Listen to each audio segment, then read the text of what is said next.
হাসিনাকে তার যৌবনকালে তাকে ঘোষণা দিয়েছিলাম আমি, বাংলাদেশের প্রথম পুরুষ আমি, যে তোর ব্যবস্থা আমি করবো ইনশাল্লাহ। যাই বলেন সংসদীয় রীতিনীতি মেনে বলেন। মাননীয় সদস্য, মাইকটা তো লাগবে, একটু থামেন। আজকের এই বাজেটে অর্থমন্ত্রীকে ধন্যবাদ দিয়ে আমি কথা আরম্ভ করতে চাই। আপনি জানেন মাননীয় স্পিকার, এটা একটা ঐতিহাসিক বাজেট হয়েছে, ঐতিহাসিক বাজেট, যেটা বাংলাদেশের ইতিহাসে কোনো সময় হয়নি, এটাই প্রথম ঐতিহাসিক একটা বাজেট। এই বাজেটের পরপরই আমরা গ্রামে ছিলাম। আমি গ্রামে, আমার নির্বাচনী এলাকায় আমি বাস করি, সেখানে মানুষের হাট বাজারে যতদূর দিকেছি ততদূর মানুষ খুশি এই বাজেটে। মাননীয় স্পিকার, পাহাড়কে ধাক্কা দিলে ফেলা যায় না, পাহাড়কে ধাক্কা মারি মাননীয় স্পিকার ফেলা যায় না। তা আজকে আমার বন্ধুরা যেসব কথা বলেন, আমরা তাদের উদ্দেশ্যে বলতে চাই যে আমরা জনগণের সঙ্গে ছিল বাংলাদেশ জাতীয়বাদী দল, জনগণের সাথে কোনোদিনই বিশ্বাসঘাতকতা করে নাই। আপনি জানেন 1971 সালে আমরা জনগণের সাথেই ছিলাম, আন্দোলনের সাথে ছিলাম, স্বাধীনতার পক্ষে ছিলাম। 1976 সালে বাংলাদেশের সমস্ত দল, বিরোধী দল এরশাদের কোলে উঠেছিল। আমরাই বাংলাদেশ জাতীয়বাদী দল বেগম খালেদা জিয়ার নেতৃত্বে এই বাংলাদেশে আমরাই তখন আন্দোলন করেছিলাম এবং 1991 সালে ক্ষমতাতে আসছিলাম। মাননীয় স্পিকার, আমাকে একটু সময় দেবেন, আমি দু একটা পুরাতন ইতিহাসের কথা বলতে চাই। 91 সালে এই দেশে প্রেসিডেন্ট গভর্নমেন্ট বাদ দিয়ে এই দেশে মন্ত্রিপরিষদ শাসন আমাদের বেগম খালেদা জিয়া সংসদীয় গণতন্ত্র প্রতিষ্ঠান করে। 1996 সালে মাননীয় স্পিকার, 1996 সালে সমস্ত দল একখানে হয়ে গেছিল, আন্দোলন করেছিল। বেগম খালেদা জিয়া গণতন্ত্রের প্রতি শ্রদ্ধা সম্মান জানিয়ে মাননীয় স্পিকার সেদিনকে তিনি তাদেরকে অস্ত্র দিয়ে সেদিনকেও তিনি বাংলাদেশে প্রথম এই তত্ত্বাবধায়ক সরকার গঠন করেছে। আমি বলতে চাই, পাহাড়কে যে ধাক্কা দিলে ফেলা যাবে না। শেখ মুজিব লাল ঘোড়া দাবড়াতে চাইছিল, ইতিহাস সাক্ষী দেয়।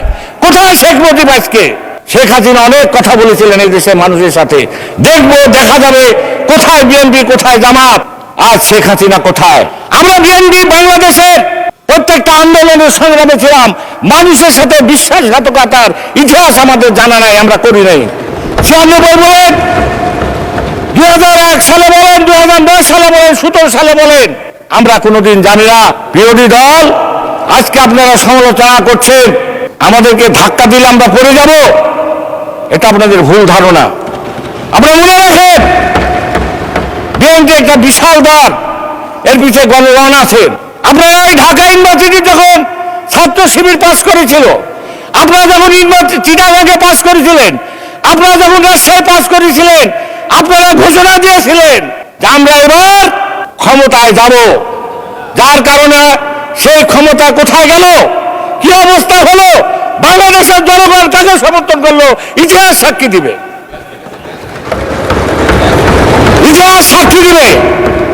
আপনারা, আমি যখন একটা মেয়ের কাছে গেলাম ভোট চাইতে, তো মেয়েটা, স্পিকার বলবো না বলবো না, বলবো কি বলবো, খবর নাই, বলছে মাননীয় সদস্য, যাই বলেন সংসদীয় রীতিনীতি মেনে বলেন। কথা বলছি না, কি বলবেন আমি তো আর জানি না, সংসদীয় রীতিনীতি মেনে বলেন। হ্যাঁ, একটাও বলিনি, আমি শুধু একটুকুই বলি যে আমি এক মেয়ের কাছে গেলাম ভোট চাইতে, মেয়েটা বললো যে বাবা নতুন করে কথা শুনছি। কি গো? তো বলছে মা, বাবা এখন নাকি মরার পর, মানুষের মরার পর আমরা জানি তোমার দিনকে, তোমার রবকে, এগুলো আল্লাহ জিজ্ঞাসা করে। ওই মেয়েটা আমাকে বলছে যে ভোট কাকে দিছো সেটাও নাকি আল্লাহ রাব্বুল আলামিন এবার জিজ্ঞাসা করবে। শুনতে শুনতে তো আমার মাথা খারাপ হয়ে গেল। আমি আবার গেলাম, যেহেতু ভোট তো সব শেষ হয়ে গেল। পরবর্তীকালে আমি যাই দেখলাম যে এইসব কথা মানুষ কর্ণপাত করে নাই। অতএব আমরা আপনাদেরকে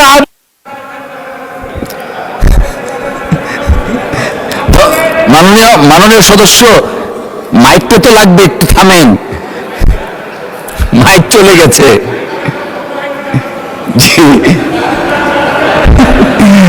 ঠিক আছে মাননীয় সদস্য, টাইম শেষ হয়ে গেছে, একটু শুনেন। মাননীয় সদস্য, দয়া করে, টাইম শেষ হয়ে গেছে, আপনাকে আরো 4 মিনিট সময় বাড়িয়ে দেওয়া হলো। ইসলাম, ধন্যবাদ। মাননীয় স্পিকার, আমি আপনার উদ্দেশ্যে বলি, আপনি আমার সাক্ষী। বাংলাদেশে শেখ হাসিনাকে তার যৌবনকালে তাকে ঘোষণা দিয়েছিলাম আমি, বাংলাদেশের প্রথম পুরুষ আমি, যে তোর ব্যবস্থা আমি করবো ইনশাল্লাহ। যখন ম্যাডাম খালেদা জিয়াকে ওই পদ্মার থেকে ফেলে দিতে গেল, হুমকি দিল ইউনূসকে পদ্মার থেকে বুড়িগঙ্গ থেকে ফেলে দিতে, তখন প্রথমে আমি ঘোষণা দিয়েছিলাম।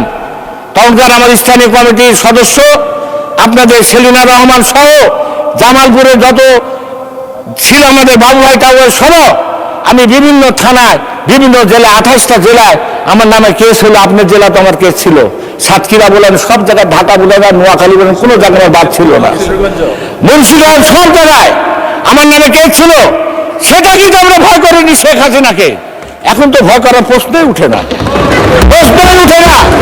মাননীয় স্পিকার, আমি আপনার উদ্দেশ্যে বলতে চাই, আমাদের সেলিম ভাই কুমিল্লার মন্ত্রী, উনি এই আমাদের বিরোধী দলের বন্ধুরা বলেছেন, আমিও বলছি যে 15 বছর 20 বছর চাকরি করে যদি বেতন না পায়, এমপি আমাদের সেলিম ভাই এমপি, আমার মাননীয় সদস্য বলে বলবেন, মাননীয় সদস্য এমপি সাহেব আমার বন্ধু মানুষ, উনিও বলেছে, বিরোধী দলেরও বলেছে, আমাদেরও সরকারি দলের অনেক এমপি মহোদয়রা বলেছেন যে আজকে এই নন এমপিও যারা আছে তাদের বেতনটা দেওয়ার জন্য আমি শিক্ষামন্ত্রীকে অনুরোধ করছি। তাদের সংসার অশান্তি, তারা সংসার চালাতে পারছে না, তাদের বেতন হয় না। আওয়ামী লীগ যায়নি বলি কি আমরা দেবো না? এটা হতে পারে না তো। আমরা বেতন দেবো, তাদের সংসারে সুখ শান্তি ফিরাই দেবো। মাননীয় স্পিকার, আরেকটা ঘটনা ঘটছে আমার এলাকা বাঘা থানায়, লালপুর এবং দৌলতপুর থানায়। প্রত্যেক দিন একটা দুইটা করে মানুষ সন্ত্রাসী, মাদকের কথা তো বারবার বলতে বলতে আমাদের মুখ দিয়ে ফ্যান্টাইটিস, যে মাদকের কিন্তু কোনো সমস্যা হচ্ছে না। অতএব এই মাদককে ধ্বংস করতে হলে পুলিশ বাহিনীকে আরো শক্তিশালী করতে হবে। কারণ পুলিশ অতি ভালো হয় কি করবে, দারোগারা হলো 2 নম্বর সব। এই 2 নম্বরের কারণে ওই ফেন্সিডিলের সাথে তাদের যোগাযোগ, তারা ব্যবসা করে, বাণিজ্য করে। মাননীয় স্পিকার, অতএব এই ব্যবস্থা করতে হবে। তাদের গোলাগুলি চলছে। আমি অনুরোধ করবো, আজকে আমাদের নাটোরের হুইপ আছে, লালপুরের আমাদের এমপি সাহেব, মন্ত্রী সাহেব, পুতুল আছে সহ আমাদের বাচ্চুবা আছে, দৌলতপুরের আমি আছি। আমাদের ওই এলাকার যাতে শান্তি ফিরায়, মানুষ শান্তি পাচ্ছে না। মাননীয় স্পিকার, আমার মিলন ভাই বলেছে আমের কথা, আমি বলতে চাই না, আম মানুষ না খায় এখন পড়ে যাচ্ছে। মাননীয় স্পিকার, কিছু কিছু আম আছে, এগুলো চলছে না। অতএব ওখানে আমের একটা পরিষ্কার করেন। আমার বন্ধুরা বলছেন যে জিনিসের দাম, পেঁয়াজের দাম, আমার মনে হয় 1 বছর পর পেঁয়াজ রপ্তানি করবো আমরা, চালের রপ্তানি করবো ইনশাল্লাহ, চিন্তার কোনো কারণ নাই। আর এটা জিয়া রহমানের সাহেবের সন্তান, মনে রাখতে হবে কথাটা। জিয়া রহমান সাহেব যখন 1974 সালে এদেশে দুর্ভিক্ষ হয়, তখন এই জিয়া রহমান সাহেবই এই দেশের মানুষকে 2 বেলা ভাত খাওয়াইছিল, মানুষের মুখে হাসি ফুটাইছিল। তারই অযোগ্য সন্তান আমাদের তারেক রহমান সাহেব এই ঘাটতি বাজেট ইনশাল্লাহ পূরণ করবে, যেখান থেকে হোক আইনি পূরণ করবে। আপনারা ঘাবড়ান না, আপনারা আমাদেরকে সমর্থন করেন, 1টা বছর সমর্থন করেন। আপনাদের সাথে অনেক আন্দোলন করেছি, সংগ্রাম করেছি। দেলোয়ার হোসেন মারা যাওয়ার পর দেলোয়ার হোসেনের সন্তান। মাননীয় সদস্য, আপনার সময় উত্তীর্ণ হয়েছে, বসেন।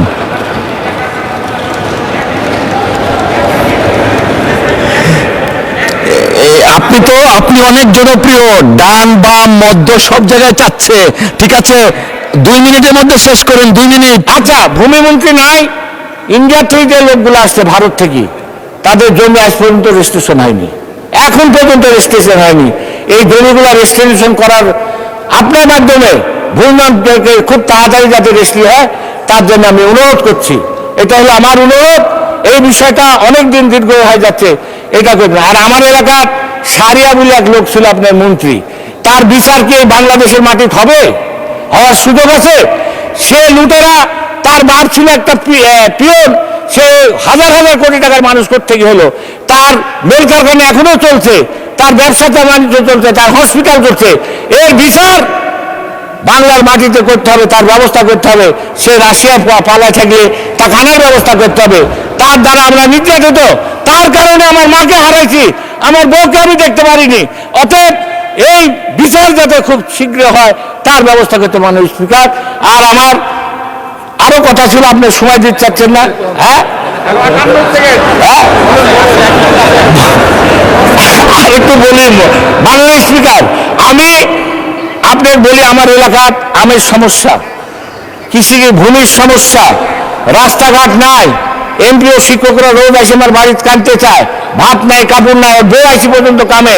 ওই জন্য আমি এই ব্যবস্থা, আর হসপিটালের অবস্থা তো সবাই বলে, আমার হসপিটালের অবস্থা সবার থেকে আরো খারাপ, চারঘাট বাঘাট আরো খারাপ, এই বলার ভাষা নাই। আমি এইগুলার স্বাস্থ্যমন্ত্রী এবং স্বরাষ্ট্রমন্ত্রীকে অনুরোধ করবো, বিশেষ করে আমি যে কথাটা বললাম এটা আমার একার কথা না, এটা আমার মাননীয় সংসদ সদস্য আমাদের পুতুলের কথা, এখানে আমাদের বাচ্চু আছে, বাচ্চুর কথা, আমার কথা। অতএব এই ব্যবস্থাটা আমি অতি শীঘ্র দেখতে চাই।